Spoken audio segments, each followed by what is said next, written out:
നമസ്കാരം. റാഫ്റ്റോക്ക് ഫുട്ബോളിലേക്ക് അവർക്കും സ്വന്തം മൈൻഡ് ബ്ലോവിങ് ലോങ് വിറ്റി അങ്ങനെ തന്നെ പറയണം. കാരണം ഇന്നലെ ക്രിസ്ത്യാനോ റൊണാൾഡോ ഗോൾ അടിച്ചതോടെ 2024 തൻ്റെ ആദ്യ കോമ്പറ്റീവ് മത്സരത്തിൽ അദ്ദേഹം ആദ്യ ഗോൾ നേടിയിരിക്കുന്നു.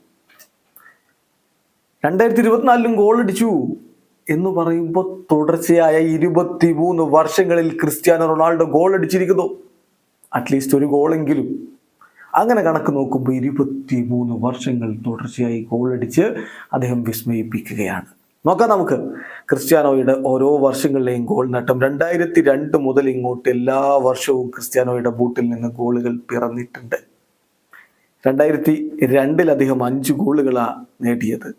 2003 ഒരു ഗോളായിരുന്നു. 2004 13 ഗോളുകൾ, 2005 15 ഗോളുകൾ, 2006 25 ഗോളുകൾ, 2007 34 ഗോളുകൾ, 2008 35 ഗോളുകൾ, 2009 30 ഗോളുകൾ, 2010 48 ഗോളുകൾ, 2011 60 ഗോളുകൾ, 2012 63, 2013 69, 2014 61, 2015 57, 2016 55, 2017 53, 2018 49,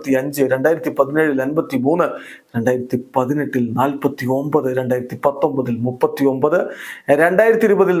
44, 2021 47, 2022 16. പക്ഷേ 2023 വീണ്ടും കരുത്തോടെ തിരികെ വന്നുകൊണ്ട് 54 ഗോളുകൾ. 2024 ഇതാ ആദ്യ ഗോളും നേടിക്കഴിഞ്ഞു. 39 വയസ്സുണ്ട് ക്രിസ്ത്യാനോക്ക്. താൻ ഇതേ നിലവാരത്തിൽ തുടരും എന്ന് ക്രിസ്ത്യാനോ പറയുന്നുമുണ്ട്. അങ്ങനെ പറയുമ്പോൾ ആത്മവിശ്വാസത്തിന്റെ ആൾരൂപമായ ക്രിസ്ത്യാനോ ഒന്നും വെറുതെ പറയാറില്ലെന്ന് ആരാധകർക്കറിയാം. ഈ വർഷവും ഗോളടിച്ച് കൂട്ടും എന്ന് തന്നെയാണ് നമ്മൾ ഉറച്ച് വിശ്വസിക്കേണ്ടത്. ഇവം യൂറോകപ്പ് അടക്കം വരാനിരിക്കുന്നു എന്നതുകൂടി നോക്കുക. ഇത്തവണയും ഈ വർഷവും ക്രിസ്ത്യാനോ റൊണാൾഡോയുടെ ബൂട്ടിൽ നിന്ന് ഗോളുകൾ വർഷിക്കുമ്പോൾ അൽ നസറും പോർച്ചുഗലും വലിയ വലിയ സ്വപ്നങ്ങൾ കാണുന്നുണ്ട്. വീഡിയോ അവസാനിക്കുന്നു. ഫുട്ബോൾ ലോകത്തെ കൂടുതൽ വിശേഷങ്ങളുമായി റാഫ്റ്റോക്സ് വീണ്ടും എത്താം.